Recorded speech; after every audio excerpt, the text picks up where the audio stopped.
যে যখন ফিতনার যুগ আসবে, ফিতনার যুগ বলতে চতুর্দিক থেকে ফিতনার ফাসাদ। ফিতনা ফাসাদ কেমন, মানে আল্লাহ রাব্বুল আলামিন কোরআনে একটা বিষয় বলছেন, সমাজ তার উল্টা চলছে, এগুলো ফিতনা। নবী সাল্লাল্লাহু আলাইহি ওয়াসাল্লাম হাদিসে একটা বিষয় বলেছেন, সমাজ তার উল্টা চলছে, এর নাম ফিতনা। পরিবারে ফিতনা, ধর্মের মধ্যে ফিতনা, সমাজে ফিতনা, অর্থনীতিতে ফিতনা, এখন সংস্কৃতির মধ্যেও ফিতনা।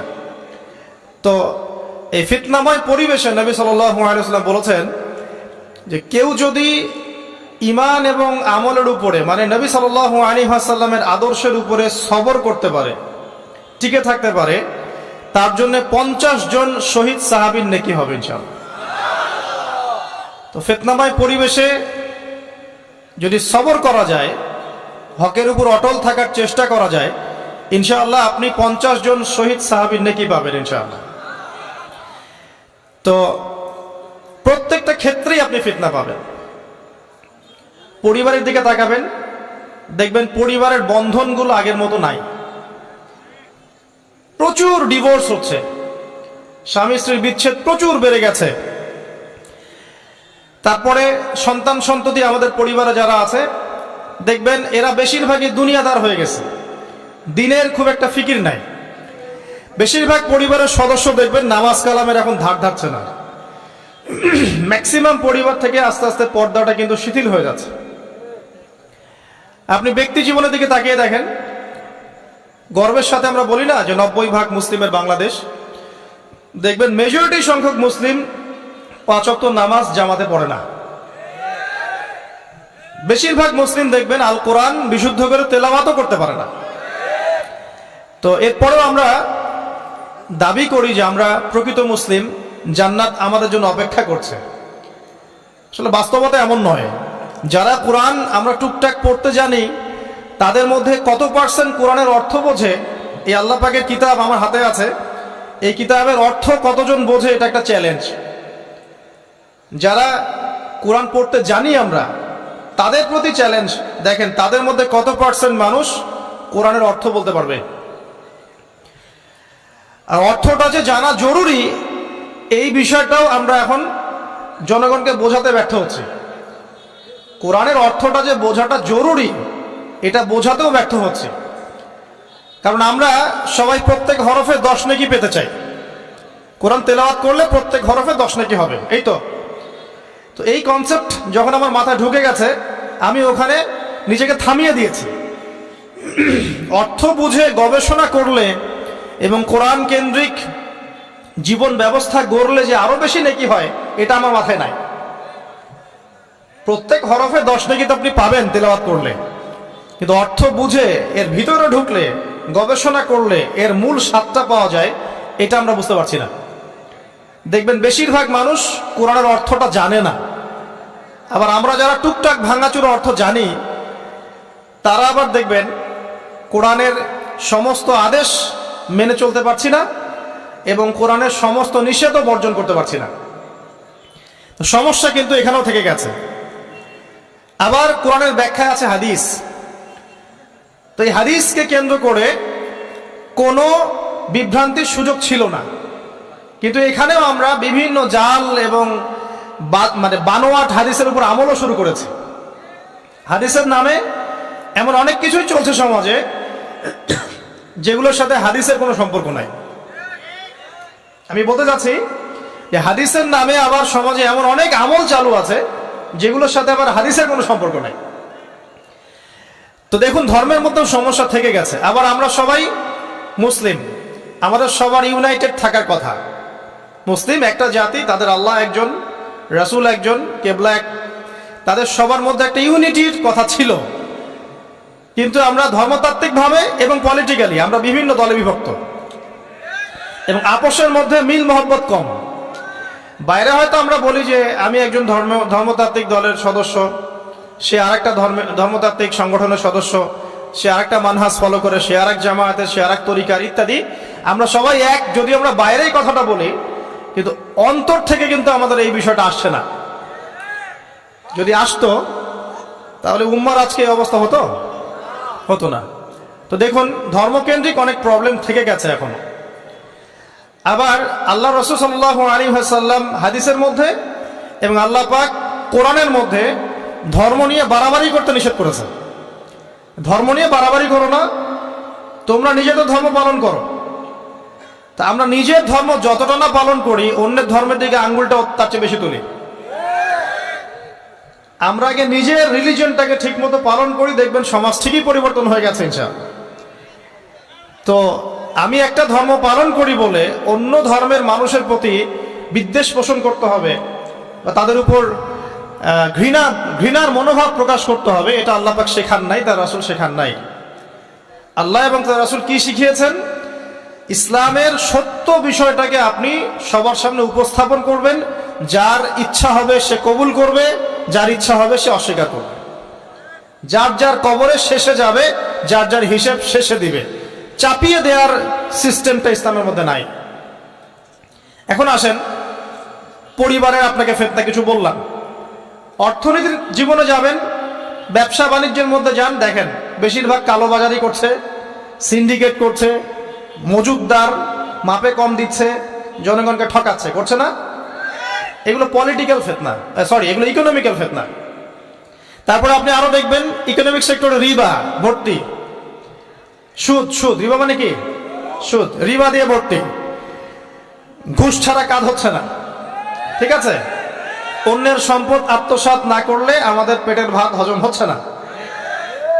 তো এই যে দুর্নীতি বলেন, ঘুষ বলেন, রিবা বা সুদ বলেন, হ্যাঁ, তারপরে কালো বাজারি বলেন, কালো টাকা সাদা করার টেন্ডেন্সি বলেন, পাচার বলেন, সবগুলো অর্থনৈতিক ফিতনা। এগুলো হচ্ছে কি? অর্থনৈতিক ফিতনা।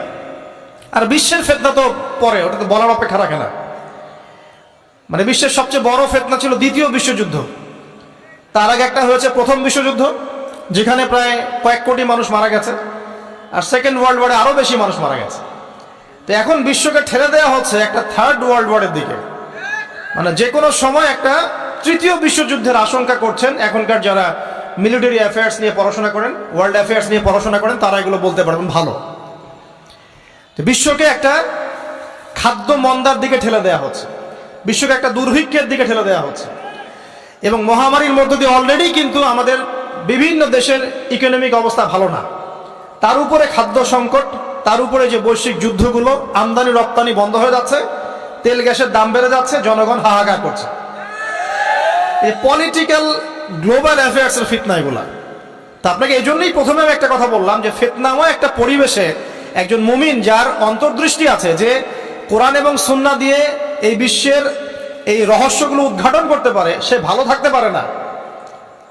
তার মনটা সবসময় কিন্তু মানে ব্যাকুল থাকবে যে কিভাবে এইসব সমস্যা থেকে নিজে উত্তরণের পথ খুঁজতে পারি, আর আমার পরিবারকে বাঁচাতে পারি, আর আমার জনগণকে বাঁচাতে পারি। আর যদি আপনি আত্মকেন্দ্রিক হন, স্বার্থপর হন, তাহলে নিজের চটকায় তেল দিবেন, নিজে ভালো থাকলেই বাপের নাম। তো দেখুন, এই জামানার কথাই নবীজি বলছেন সাল্লাল্লাহু আলাইহি ওয়াসাল্লাম, তোমাদের সামনে এমন একটা যুগ আসছে, নবীজি বলছেন জামানা সাবরিন, কঠিন জামানা, যে জামানায় ঈমান নিয়ে চলাটা হবে হাতের মধ্যে আগুন নিয়ে চলার মতো। তো নবীজি বলছেন ওই সময়ে, সাহাবী জিজ্ঞাসা করছেন, ইয়া রাসূলুল্লাহ, আমি ওই সময় কি করব? ওই সময় আমি কি করব, আমাকে কি পরামর্শ দিচ্ছেন?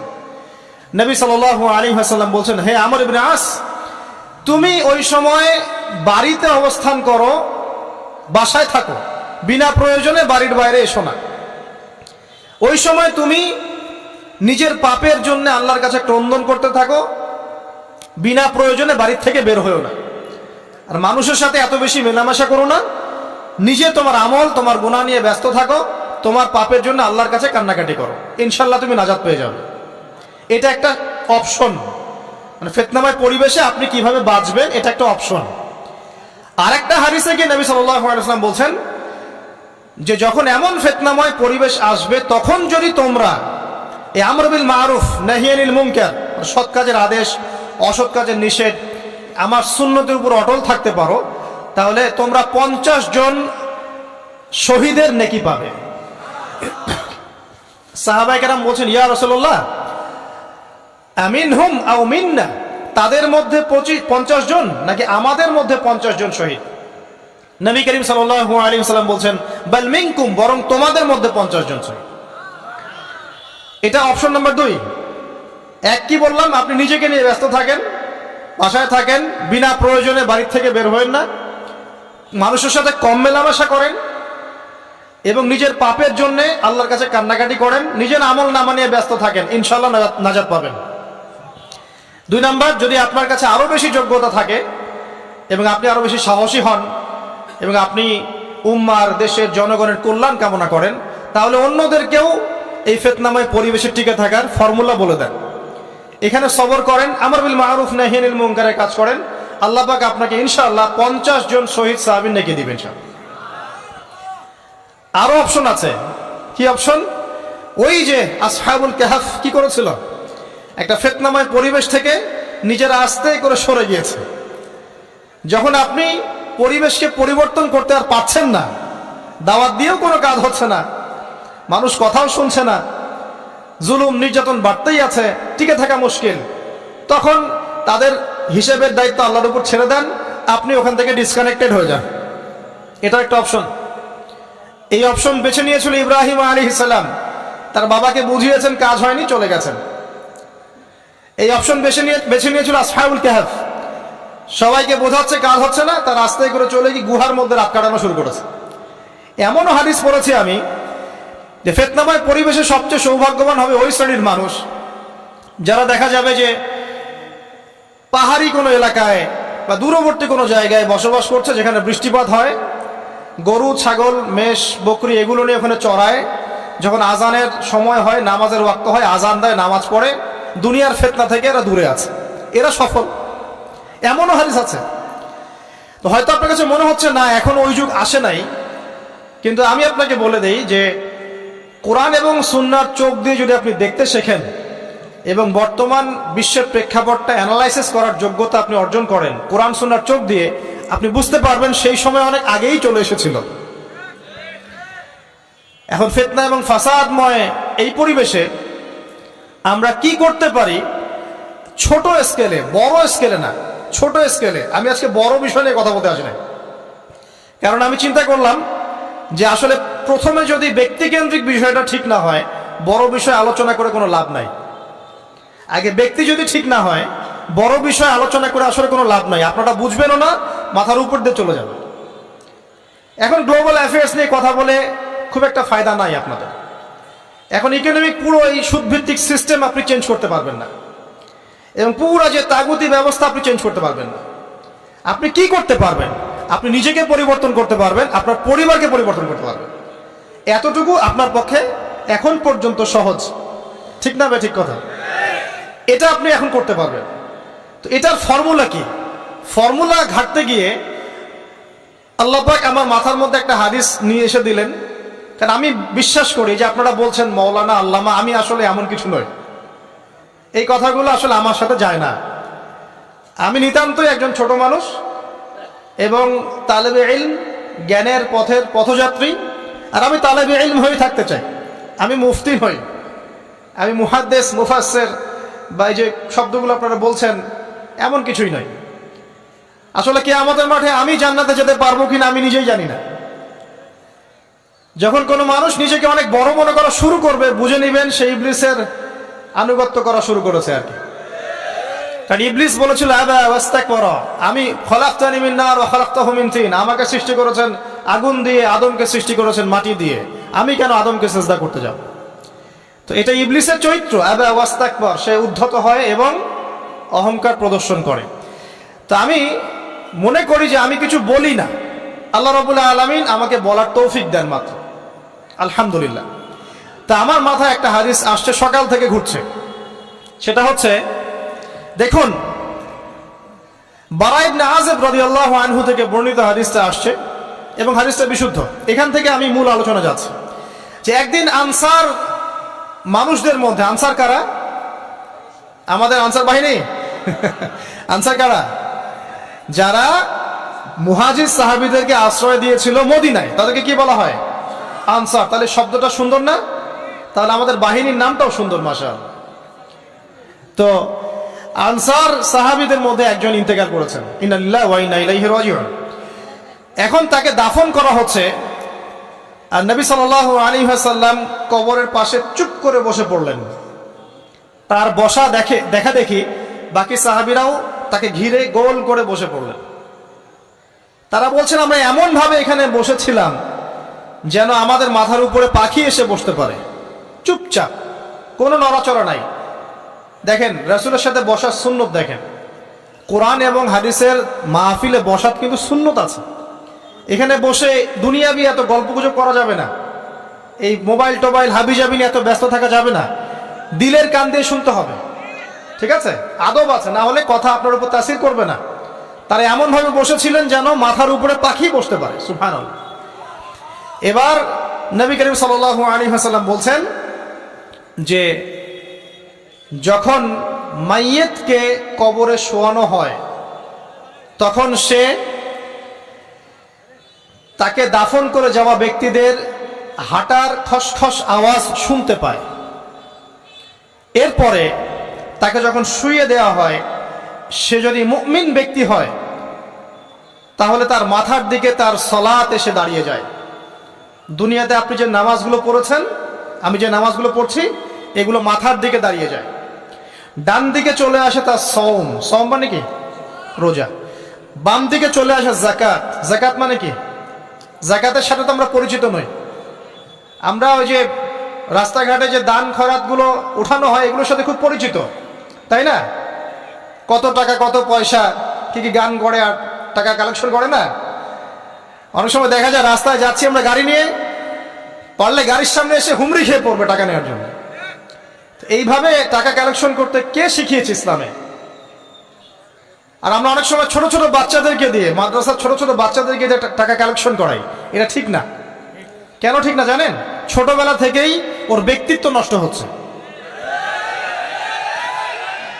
এই হাতটা উত্তম না এই হাতটা উত্তম?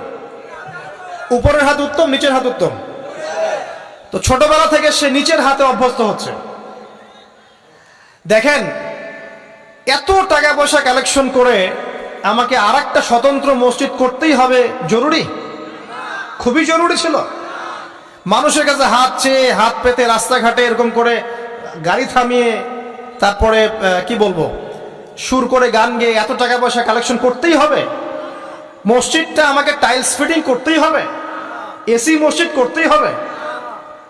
আমরা এমনও মসজিদ রংপুরে দেখেছি 10 বছরেও টাকা কালেকশন শেষ হয় নাই। 10 বছর ধরে কালেকশন হচ্ছে। আমি ছোটবেলা থেকে দেখছি কালেকশন হচ্ছে। কি বুঝলেন? তো এগুলো আমাদের ব্যক্তিত্ব নষ্ট করে। মুসলিমরা উপরের হাতের মালিক। সারা বিশ্ব আমরা একসময় চালিয়েছি। এই পশ্চিমা সভ্যতা আমাদেরকে কি শিখায়? সারা বিশ্ব আমরা চালিয়েছি। এই আপনার উমাইয়া খেলাফতের সময়ও কর্ডোভায় আব্দুর রহমানের যে শাসন ছিল, কর্ডোভা, স্পেন, পর্তুগাল, এই পুরো জায়গাগুলো পশ্চিমা বিশ্বের, এগুলো মুসলিমরা শাসন করেছে প্রায় 500-600 বছর। ইতিহাস তো আমরা জানিও না, পড়িও না, ভুলে গেছে। ইতিহাস পড়তে হয়। হিস্ট্রি ঘাটলে দেখবেন রাসূল সাল্লাল্লাহু আলাইহি ওয়াসাল্লামের 23 বছরের নববী যুগ, স্বর্ণযুগ, তারপর আবু বকর সিদ্দিকের খেলাফত, তারপর উমর ইবনুল খাত্তাবের খেলাফত। আবু বকর সিদ্দিকের 2 বছর বা 2.5 বছর, উমর রাদিয়াল্লাহু আনহুর প্রায় 10 বছর, তারপর উসমান রাদিয়াল্লাহু আনহুর 12 বছর, আলী রাদিয়াল্লাহু আনহুর প্রায় 2-2.5 বছর, তারপরে হাসান রাদিয়াল্লাহু আনহু 6 মাস। এরপরে উমাইয়া খেলাফত শুরু হলো মুয়াবিয়া রাদিয়াল্লাহু আনহুর হাতে, প্রায় 20 বছর। উমাইয়ারা শাসন করেছে প্রায় 90 থেকে 100 বছর। তারপর জাব নদীর যুদ্ধে উমাইয়া আব্বাসী ওরা একে অপরের সাথে যুদ্ধ করেছে, করে উমাইয়ারা পরাজিত হয়ে আব্বাসীরা ক্ষমতায় গিয়েছে। ক্ষমতায় গিয়ে তারা প্রায় শাসন করেছে প্রায় 550 বছর। এদিকে উমাইয়াদের মধ্যে যারা পরাজিত হয়েছে ওরা চলে গিয়ে কর্ডোভা, আন্দালুসিয়া, ওইদিকে খেলাফত কায়েম করেছে। তারপরে আবার এদিকে ফাতেমি খেলাফত ছিল, উসমানীয় খেলাফত ছিল, তারপরে মিশরে তুলুনি একটা রাজবংশ ছিল, আমাদের সাবকন্টিনেন্টে মোগলরা ছিল, সারা বিশ্বে আমরাই ছিলাম। ইতিহাস তো ভুলে গেছে। তা আমরা সবসময় উপরের হাত ছিলাম, উপরের হাত আমরা দিতাম, মানুষ নিত। আর এখন কি হয়েছে? আমরা এখানে আমরা চাই, মানুষ দেয়। আর ওরা কি এমনি দেয়? ওরা চড়া সুদ দিবে, দিবে না? ওয়ার্ল্ড ব্যাংকে যান লোন নিতে, চড়া সুদ, মানে এই সুদ শোধ করতে গিয়ে বিভিন্ন দেশ শ্রীলঙ্কা হয়ে যাচ্ছে। সুদ তো শোধ করতে হবে, এমনি এমনি তো আপনাকে আর এগুলো দিবে না। তো এই সুদটা শোধ করতে গিয়ে আমাদের জিনিসপত্রের দাম বেড়ে যাবে, তারপরে দেখবেন জনগণের উপর কর বেড়ে যাবে, অনেক প্রবলেম। আর এই প্রবলেমগুলো ফেস করতে হবে কি কারণে? রিবা বা সুদের কারণে। তো এই যে বলছি, দেখেন ছোটবেলা থেকেই যে আমরা নিচের হাতে অভ্যস্ত হচ্ছি, এটা ত্যাগ করতে হবে। ব্যক্তিত্বের পরিচয় দেন, এত টাকা পয়সা চেয়ে প্রতিষ্ঠান করার দরকার নাই। আমার জমি আছে 1 বিঘা, আমি প্রতিষ্ঠান করবো ইনশাআল্লাহ। আপনার 2 বিঘা আপনি করেন, যার সামর্থ্য আছে সে করবে, সামর্থ্য নেই করার দরকার নেই। আর একটা মসজিদ যদি কবুল হয়, একটা মসজিদ একটা জেলার জন্য যথেষ্ট। একটা মসজিদ নববী থেকে নবী সাল্লাল্লাহু আলাইহি ওয়াসাল্লাম সারা দুনিয়া শাসন করেছে। আর আমাদের তো কোটি কোটি মসজিদ, কোটি কোটি মসজিদ বাংলাদেশে। এই যুগের কথাও নবীজি বলেছেন, যে যুগে মসজিদগুলো চাকচিক্যময় হবে, মসজিদগুলো কি হবে? চাকচিক্যময় হবে, হেদায়েত উঠে যাবে, এবং মসজিদের মধ্যে শোরগোল হট্টগোল বেড়ে যাবে। দেখেন না মসজিদে হট্টগোল বেড়ে গেছে না? এটা সেই যুগ। তো যেটা বলছিলাম প্রিয় ভাইরা, যে নিচের হাতে অভ্যস্ত না, উপরের হাতে অভ্যস্ত হতে হবে। এই কারণে এই যে একটা হাদিসের কথা শুরু করলাম, যে আনসার সাহাবী কারা ছিল? যারা মুহাজির সাহাবীদেরকে আশ্রয় দিয়েছে। এখন এই সাহাবীদের মধ্যে একজন ইন্তেকাল করেছে, তার লাশ যখন রাখা হচ্ছে তখন নবীজি বলছেন, মাথার দিকে মাইয়েতের আসে কি? সলাত। সলাত মানে কি? নামাজ। 5 ওয়াক্ত নামাজ আজকে থেকে ছাড়বেন?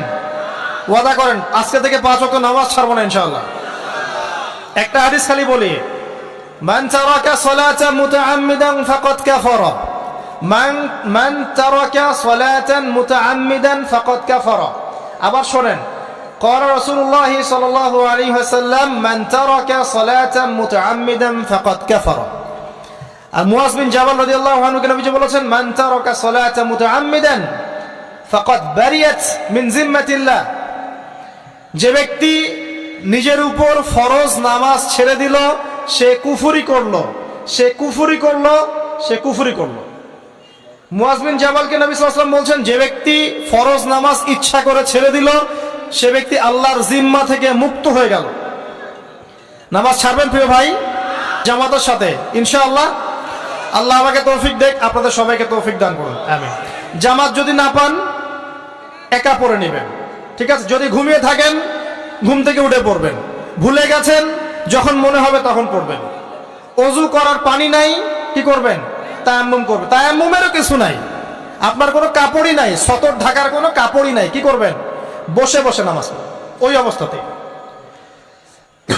এটা কোনো মাফ নাই, মানে আপনার ওযু করার কোনো পানি নাই, তায়াম্মুমের কিছুই নাই, কাপড়ও নাই সতরে, তখনও নগ্ন হয়ে বসেই নামাজ পড়তে হবে, মাফ নাই। যখন শোয়ানো হবে মাথার দিকে কি থাকবে? সালাত। তাহলে আমরা যারা ফরজ সালাত এখন আদায় করছি না, আজকে তওবা করেন, বলেন আস্তাগফিরুল্লাহ আল্লাযী লা ইলাহা ইল্লা হুয়াল হাইয়ুল কাইয়ুম ওয়া আতুবু ইলাইহি। হে আল্লাহ, আমরা তওবা করছি, সারা জীবনে যত নামাজ পড়ি নাই, এই সমস্ত নামাজ না পড়ার পাপ থেকে তোমার কাছে তওবা করছি। ঠিক আছে? এটা আস্তাগফিরুল্লাহর অর্থ নয়, আমি বাংলায় বললাম। আর যদি নামাজ কাজা করে আদায় করে দিতে পারেন আলহামদুলিল্লাহ, খুবই ভালো হয়। যদি নাও পারেন তাও এখন থেকে আর কোনো নামাজ বাদ দিয়েন না, আর বেশি বেশি নফল নামাজ পড়ার চেষ্টা করেন। আল্লাহ পাক তৌফিক এনায়েত করুন। আসুন, তারপরে ডান দিকে কি? সওম। সওম মানে কি? রোজা। রমজান মাসে রোজা রাখি সবাই তো মাশাআল্লাহ, আলহামদুলিল্লাহ। রমজান মাসে সওম রাখার পাশাপাশি বেশি বেশি নফল সওম রাখার ব্যাপারে অভ্যস্ত হওয়ার চেষ্টা করতে হবে। সবচেয়ে সেরা সওমগুলো হচ্ছে মাসের 3 দিন, আইয়ামে বীজের সওম, চাঁদের 13, 14 এবং 15 তারিখ। আর সপ্তাহে 2 দিন, সেটা হলো বৃহস্পতিবার এবং কি সোমবার। আল্লাহ পাক তৌফিক দান করুন, আমিন। এছাড়া আরাফার সওম আছে, আশুরার সওম আছে, ঠিক আছে? জিলহজ মাসের প্রথম 10 দিন রাখতে পারেন, ইত্যাদি। এবার বাম দিকে কি? যাকাত। যেটা বলছিলাম, যাকাতের সাথে আমরা খুব একটা পরিচিত নই, অথচ যাকাত একটা ফরজ ইবাদত। কেউ যদি নামাজ এবং জাকাতের মধ্যে পার্থক্য করে সে ব্যক্তি কাফের হয়ে যাবে। কেউ যদি মনে করে নামাজ আমি মানি জাকাত আমি মানি না, তাহলে কাফের হয়ে যাবে। নিসাব পরিমাণ সম্পদ হলে প্রত্যেক মুসলিমের উপর জাকাত ফরজ, ঠিক আছে? এবং এই জাকাতই হচ্ছে আপনার ইসলামিক অর্থনীতির মূল ভিত্তি। জাকাত ইসলামিক অর্থনীতির মূল ভিত্তি। কিভাবে জানেন? ব্যবসা এবং জাকাত এটা কি করে? এটা একটা মার্কেটের মধ্যে সম্পদ ঘুরতে থাকে। আমি বুঝাচ্ছি আপনাকে। মনে করেন আপনি ব্যবসা করছেন এবং জাকাত দিচ্ছেন। জাকাত কারা দিবে? যারা জাকাতের নিসাব পরিমাণ সম্পত্তি রাখে, মানে কিছুটা ধনী তারা। তো তারা ব্যবসা করছে, মাশাআল্লাহ। ব্যবসা যখন করে, ব্যবসায় কি থাকে? লাভ থাকে, লস থাকে, লাভ থাকে, লস থাকে। লাভও হতে পারে আপনার, লসও হতে পারে। আর সুদে কি? শুধু লাভ, লস আছে? লস নাই। পার্থক্য বোঝেন। এখন ব্যবসা যখন আপনি করবেন, এই টাকা বা মূল যে ক্যাপিটাল যেটা বলে অর্থনীতির ভাষায়, এটা মার্কেটের মধ্যে সার্কুলেট করতে থাকবে। আজকে আপনি ধনী, লাভ করেছেন, কালকে লস করবেন, এই ধন আরেকজনের হাতে চলে যাবে। সে আবার ব্যবসা করছে, সে লাভ করলে সম্পদ তার হাতে থাকলো, লস করলে আরেকজনের হাতে। মানে এই মানিটা, ক্যাপিটাল যেটা, এটা মার্কেটের মধ্যে ঘুরতে থাকে, ঘুরতে থাকে। আজকে কেউ ধনী, কালকে কেউ ধনী, আজকে কেউ ফকির, কালকে কেউ ধনী, এভাবে। এখানে আল্লাহ পাক যাকে ইচ্ছা হয় ধন দেন, যাকে ইচ্ছা হয় দরিদ্র করেন। এটা আল্লাহ পাক নিয়ন্ত্রণ করেন। আবার এর মধ্যে যারা ধনী হবে তারা আবার জাকাত দিবে। কাকে জাকাত দিবে? যে গরিব তাকে। এই কারণে অর্থনৈতিক সাম্য থাকবে এবং টাকা, ক্যাপিটাল মার্কেটে সার্কুলেট করতে থাকবে। এটা হচ্ছে ইসলামিক ইকোনমিক্স। বুঝাতে পারছি না মনে হয়? আর রিবাই কি হবে? রিবাই কোনো লসের চান্স নাই। মানে এখানে ধনী আরো ধনী হতে থাকবে, গরিব আরো গরিব হতে থাকবে, প্লাস জাকাতও দিবে না। তখন সমাজের একটা অংশ অনেক ধনী হবে, আর একটা অংশ একদম মাটিতে পড়ে যাবে, কোনো ব্যালেন্স হবে না। এই কারণে বিশ্বের একটা অংশ, ওই বিশ্বের একটা বড় অংশ যারা সুদখোর, যেখান থেকে সুদ এসেছে, ওইটা আস্তে আস্তে ধনী হয়ে গেছে এবং বিশ্বের বহু কান্ট্রি আস্তে আস্তে দারিদ্র্য সীমার নিচে চলে আসছে। এটা শুধু ব্যক্তির ক্ষেত্রেই নয়, এটা সমাজের ক্ষেত্রেই নয়, পুরো বিশ্বেটা হচ্ছে। তো এই হলো রিবা এবং ব্যবসা ভিত্তিক, জাকাত ভিত্তিক ইকোনমিক সিস্টেমের পার্থক্য, বেসিক ডিফারেন্স। রিবার মধ্যে আল্লাহ পাক তার হাত উঠিয়ে নেন, আল্লাহ পাক সেখানে আর ইন্টারফেয়ার করেন না। ঠিক আছে, সুদ খাচ্ছ, তুমি তোমার মতো চলো এখন। আর ব্যবসা ভিত্তিক ইকোনমিক্স চললে আল্লাহ পাক সেখানে কাউকে ধন দিবেন, কারো কাছ থেকে নিবেন। আপনার ধন নিয়ে আমাকে দিবেন, আমার ধন নিয়ে আপনাকে দিবেন। আর আমি যদি ধনী হই, আমি আবার জাকাত দিব, সেই জাকাতের টাকা আবার আপনার হাতে যাবে, কেউ না খেয়ে মরবে। তো সামনে এই যে বলা হচ্ছে 2023 সাল, শুধু 23 সাল না, আমার অবজারভেশন 2026-27 পর্যন্ত একটা অর্থনৈতিক মন্দা চলতে পারে। বলবে কিছু কিছু লোক যে ভবিষ্যৎবাণী করতেছে। আবার এটা ভবিষ্যৎবাণী নয়। আপনি বর্তমান সম্পর্কে খবর রাখেন না বলেই বর্তমানকে আপনার ভবিষ্যৎ মনে হচ্ছে। আমাদের অনারেবল মিনিস্টার যারা আছেন ওদেরকে জিজ্ঞাসা করেন, তাদেরকে জিজ্ঞাসা করেন, তারাও বলছেন যে 2023 সাল থেকে 26 সাল খাদ্য মন্দার মধ্যে যাবে। দেখেন নাই? তারা এই কথা বলছেন কারণ তারা বুঝতে পারছেন ওয়ার্ল্ডের অবস্থা ভালো না। এখানে একটা সলিউশন বলছে, ইচ্ছা হলে আপনি গ্রহণ করতে পারেন, ইচ্ছা হলে নাও করতে পারেন। আমার তো চাপিয়ে দেওয়ার কোনো ক্ষমতা নাই। ফাযাক্কির ইন্নামা আনতা মুযাক্কির, আপনি শুধু উপদেশদাতা। লাস্তা আলাইহিম বিমুসাইতির, আপনি কারো প্রতি দারোগা নন। কি উপদেশ?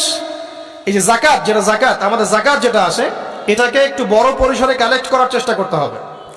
করে যদি আমরা সুষ্ঠু বন্টন করতে পারি গরিবদের মাঝখানে, ইনশাআল্লাহ কেউ খাদ্য অভাবে মারা যাবে না ইনশাআল্লাহ। আল্লাহ পাক আমাদেরকে বোঝার তৌফিক দান করুন। এর পাশাপাশি তারা যেটা বলেছেন, ইকোনমিক সেকশনের লিডার যারা আছে তারা যেটা বলছেন এটা ঠিক বলছেন। তারা বলছেন কৃষিভিত্তিক অর্থনীতির কথা বলছেন, এটার সাথে আমি 100% একমত। কারণ আল্লাহ পাকের কোরআন, এই কোরআনের মধ্যে বেশিরভাগ যে অর্থনীতির কথা এসেছে তা হচ্ছে কৃষিভিত্তিক অর্থনীতি। এটা কি জানেন? হয়তো জানেন না।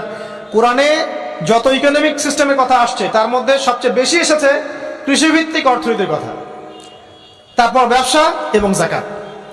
অতএব তারা ঠিকই বলেছেন, দেশের যারা ইকোনমিক সেকশনে গবেষণা করছেন তারা ঠিক কথাই বলেছেন যে কৃষিভিত্তিক অর্থনীতি হচ্ছে আমাদের অর্থনৈতিক মন্দা দূর করার অন্যতম উপায়। ঠিক বলেছেন, আমি একমত। তো জাকাত যেটা কথা বলছিলাম, বাম দিকে জাকাত আসবে। তো জাকাত আমরা দিব তো ইনশাল্লাহ ভাই। যাদের শোনেন, বাংলাদেশে এমন অনেক শিল্পপতি আছে যাদের একজনের জাকাতের টাকা দিয়ে একটা গ্রাম চলতে পারে। আর জাকাতের টাকা কিন্তু শুধু এক বছরে আসবে না, প্রতি বছরেই ঘুরে ঘুরে আসবে। মনে করেন যে আপনাদের এলাকার মধ্যে অনেক বিত্তশালী আছেন, আমি দোয়া করি মন থেকে আল্লাহ পাক বিত্তশালীদের অন্তরটাকে নরম করে দিক এবং ওসমান রাদিয়াল্লাহু আনহুর মতো দানশীল করে দিক। আমরা দোয়া করি, আমরা কারো খারাপ চাবো? সবার জন্য হেদায়েতের দোয়া করব। টাকা থাকতে তো সমস্যা নাই, কিন্তু টাকা থেকে যদি উসমান রাদিয়াল্লাহু আনহু হতে না পারলাম তাহলে সমস্যা। টাকা থাকতে কোনো সমস্যা নাই, ধন আপনাকে আল্লাহ দিতেই পারে। এই ধনটাকে উসমান গনি রাদিয়াল্লাহু আনহুর মতো আল্লাহর পথে বিতরণ করে দেন, ইনশাআল্লাহ আল্লাহ পাক আপনাকে জান্নাতুল ফেরদৌস দান করবেন ইনশাআল্লাহ। তো অনুরোধ থাকবে, দেখেন আপনারা যদি একটা এলাকার যাকাত কালেক্ট করতে পারেন, মনে করেন কথার কথা এখানে কিছু মেয়ে আছে যারা খারাপ পথে পা বাড়িয়েছে, আমার কথা বুঝতে পারছেন? আচ্ছা, এরকম পল্লী অনেক জায়গায় আছে না? এক বছরের যাকাতের টাকা দিয়ে সমস্ত পল্লীর মেয়েদেরকে কাজ দেওয়া সম্ভব, কর্মে আনা সম্ভব। ওদেরকে কাজের ব্যবস্থা করে দেন, ওরা কখনোই ওয়ার্কারের কাজ করবে না ইনশাআল্লাহ। কোনো মেয়ে এই কাজ করতে চায় না আমার মতে। কোনো মেয়ে চায় না যে ইজ্জত বিক্রি করে খাবো, কোনো মেয়ে চাবে? কখনো চাবে না। ওকে আপনি ভালো কাজের ব্যবস্থা করে দেন এই যাকাতের টাকা দিয়ে, দেখবেন ইনশাআল্লাহ সে ওই খারাপ পথ ছেড়ে দিয়েছে। অনেক দেখবেন দরিদ্র মানুষ আছে যে পড়াশোনা করার কোনো সুযোগ নাই, টাকা পয়সা নাই, পড়াশোনা করতে চায় কিন্তু টাকা পয়সা নাই, দিনের জ্ঞান অর্জন করতে চায়, দেশকে কিছু দিতে চায়, টাকা নাই। তাকে আমরা হেল্প করতে পারি না? পারি। অনেক মানুষ আছে মাদক দ্রব্য বিক্রি করছে, তাকে বুঝান, দিনের হেদায়েত দেন যে ভাই আমি তোমাকে আরো ভালো চাকরি দিব, ভালো ব্যবসা দিব, তুমি ছাড়বা কিনা? বলবো আমি ছেড়ে দেবো ইনশাআল্লাহ। বুঝালে ছেড়ে দেবে ইনশাআল্লাহ। এই যে মেগা প্রজেক্ট যেটা কথা বলি আমরা, আত্ম উন্নয়নমূলক বলেন, যুব উন্নয়নমূলক বলেন, বা কান্ট্রি ডেভেলপমেন্টের কথা বলেন, এখানে যাকাত একটা বড় শক্তি হতে পারে। তবে এটাকে সুষ্ঠুভাবে কালেক্ট করতে হবে এবং যাকাতের যে 8টা খাত আছে এই খাতগুলোতে সুষ্ঠুভাবে বন্টন করতে হবে। অমুসলিমদেরকেও যাকাত দেওয়া যায়, জানেন? অমুসলিম যদি কেউ থাকে, দরিদ্র, তাকেও যাকাত দিয়ে সহযোগিতা করা যায়। আমরা সহযোগিতা করি না বলেই তো ওই যে চীন থেকে লোকজন এসে সহযোগিতা করে খ্রিস্টান বানাচ্ছে এখন সবাইকে। আরো বাড়বে দিন দিন, দেখেন। আমরা তো সহযোগিতা করছি না। আপনার পাশে আপনার প্রতিবেশী না খেয়ে মারা যাচ্ছে, আপনি যাচ্ছেন না। এখন তো অন্য কেউ এসে যদি সাপোর্ট করে, ও তো তার দলেই ভিড়বে তখন, স্বাভাবিক। এটাই হচ্ছে এখন। আল্লাহ বোঝার তৌফিক দান করুক আমাদের। বাম দিকে মাইয়াতে থাকবে কি ভাই? যাকাত। তারপরে পায়ের দিকে চলে আসবে তার আত্মীয়তার সম্পর্ক রক্ষার ইবাদত, তার এই যে অন্যান্য দান সদকা, তার নফল আমল, তার তাসবিহ তাহলিল, তার কোরআন তেলাওয়াত ইত্যাদি পায়ের দিকে চলে আসবে। এখানে একটা হাদিস এসেছে, সূরাতুল মুলক যে ব্যক্তি রাতের বেলা তেলাওয়াত করবে, কোন সূরা ভাই? তাবারাকাল্লাযী বিয়াদিহিল মুলক ওয়া হুয়া আলা কুল্লি শাইইন কাদির। এই সূরা যে ব্যক্তি রাতের বেলা করে তেলাওয়াত করবে, ইনশাআল্লাহ সূরা মুলক কবরে তার সাথে থাকবে এবং কবর আযাব থেকে সূরা মুলক তাকে বাঁচাবে ইনশাআল্লাহ। আমি বুঝাচ্ছি যে কি অবস্থাটা হবে। এবার দুজন ফেরেশতা মাথার দিক থেকে আসবেন, আসতে চাইবেন, সালাত বলবে এখান দিয়ে আসা যাবে না, এদিক দিয়ে আসা যাবে না। ডান দিক দিয়ে আসতে চাইবেন, এদিক দিয়ে আসা যাবে না। বাম দিক দিয়ে আসতে চাইবেন, যাকাত বলবে এদিক দিয়ে আসা যাবে না। পায়ের দিক দিয়ে আসতে চাইবেন, আমলগুলো বলবে এদিক দিয়ে আসা যাবে না। তখন যাই হোক তারা আসবেন। এটা তাদের, এটা কথা কি? এটা কথাটা হচ্ছে যে সলাতের গুরুত্ব, মানে সে সলাত আদায় করেছে, সে আমার হক আদায় করেছে, আমি তার পক্ষে আছি, এটা পক্ষে বুঝাচ্ছে। রোজা বলবে আমি ওর পক্ষে আছি, তাকে আপনি কোনো শাস্তি দিবেন না, আমি তার পক্ষে আছি।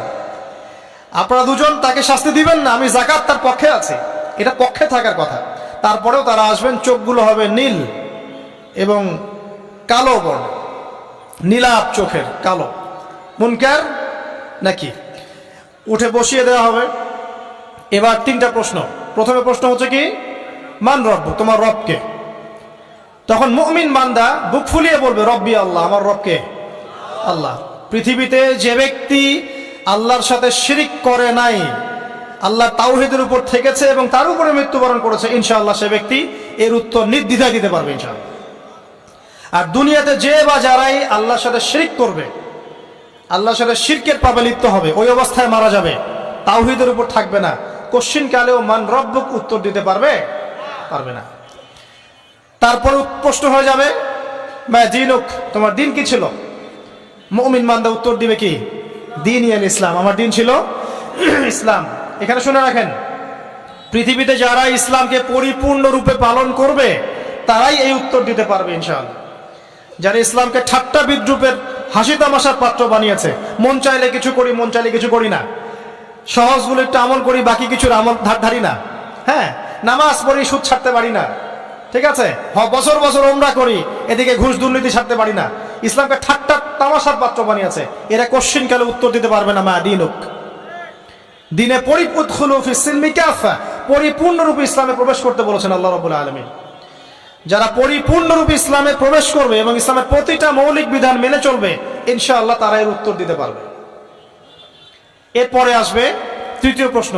নবী সাল্লাল্লাহু আলাইহি ওয়াসাল্লামকে দেখানো হবে, যখন দেখানো হবে তখন সূর্য যখন ডুবে যায়, যে দৃশ্যটা আমরা দেখতে পারি না, ওই দৃশ্যটা ভেসে উঠবে এবং মুমিন বান্দা অস্থির হয়ে যাবে, বলবে আমাকে ছেড়ে দাও, আমি নামাজ পড়বো। সুবহানাল্লাহ। কারণ তার কাছে মনে হবে যে আসরের ওয়াক্ত হয়ে গেছে, আসরের ওয়াক্ত হয়ে গেছে, আসরের ওয়াক্ত চলে যাচ্ছে, আমাকে নামাজ পড়তে হবে। চিন্তা করেছেন? ওই যে একটা হাদিস আছে না, যে 7 শ্রেণীর মানুষকে আল্লাহ রাব্বুল আলামিন আরশের ছায়া দিবেন, তার মধ্যে এক শ্রেণীর মানুষকে যার অন্তর মসজিদের সাথে ঝুলে থাকে, তার মন মসজিদের সাথে ঝুলে ছিল, এই সূর্য ডুবে গেল বলে আমাকে ছেড়ে দাও, আমি নামাজ পড়তে যাব। তখন ফেরেশতারা বলবেন তোমাকে নামাজ পড়তে দেয়া হবে, তবে তার আগে তুমি এর উত্তর দাও। কি উত্তর? এই ব্যক্তির দিকে তাকাও। তখন নবী সাল্লাল্লাহু আলাইহি ওয়াসাল্লামকে দেখানো হবে, সাল্লাল্লাহু আলাইহি ওয়াসাল্লাম দরুদ পড়বেন, বলা হবে যে এই ব্যক্তির সম্পর্কে তোমার কি ধারণা? মান হাযা রাজুলু বুইসা ফীকুম, এই ব্যক্তি কে, যাকে তোমাদের কাছে পাঠানো হয়েছিল? মুমিন ব্যক্তি নির্দ্বিধায় বলে দিবে যে তিনি হচ্ছেন আমার নবী মুহাম্মদুর রাসূলুল্লাহ সাল্লাল্লাহু আলাইহি ওয়াসাল্লাম। দেখুন, পৃথিবীতে যে বা যারাই নবী সাল্লাল্লাহু আলাইহি ওয়াসাল্লামের সুন্নতের উপর আমল করবে, ইনশাআল্লাহ সে তার উত্তর দিতে পারবে। দুনিয়াতে যারা নবীর সুন্নতের 5 পয়সা পরোয়া করছে না, তার আদর্শের 5 পয়সা দাম দিচ্ছে না, তারা কোশ্চিনকালে উত্তর দিতে পারবে না। নাম হতে পারে আব্দুর রহমান, আব্দুর রহিম, নবীর সুন্নতের ধারে না, তারা উত্তর দিতে পারবে না। তো নবীর সুন্নতের গুরুত্ব কত গভীর, এটা আমাদেরকে এখান থেকে বুঝতে হবে। তাই প্রিয় যুবক ভাইয়েরা, মুসলিম ভাইয়েরা, আমাদের জীবনটাকে নবীর আদর্শ এবং সুন্নতে ঢেলে সাজাতে হবে। সকাল থেকে সন্ধ্যা পর্যন্ত প্রতিটা কাজ করব কার তরিকায়? রাসূলের তরিকা। নামাজ পড়বো তার তরিকায়, রোজা, সিয়াম, হজ, জাকাত, আমল, মুআমালাত, আখলাক সব কার তরিকায়? নবী সাল্লাল্লাহু আলাইহি ওয়াসাল্লামের তরিকা অনুযায়ী ইনশাআল্লাহ। আল্লাহ পাক তৌফিক এনায়েত করুন, আমিন। এবার ফেরেশতা দুজন জিজ্ঞাসা করবেন অবাক হয়ে যে তুমি কিভাবে এটা জানলে, তুমি কিভাবে এই 3টা প্রশ্নের উত্তর দিতে পারলে? কারণ বেশিরভাগ মানুষ তো উত্তর দিতে পারবে না, বেশিরভাগ মানুষই এই উত্তর দিতে পারবে না। কারণ কিয়ামতের মাঠে 1999 জন মানুষ জাহান্নামে যাবে।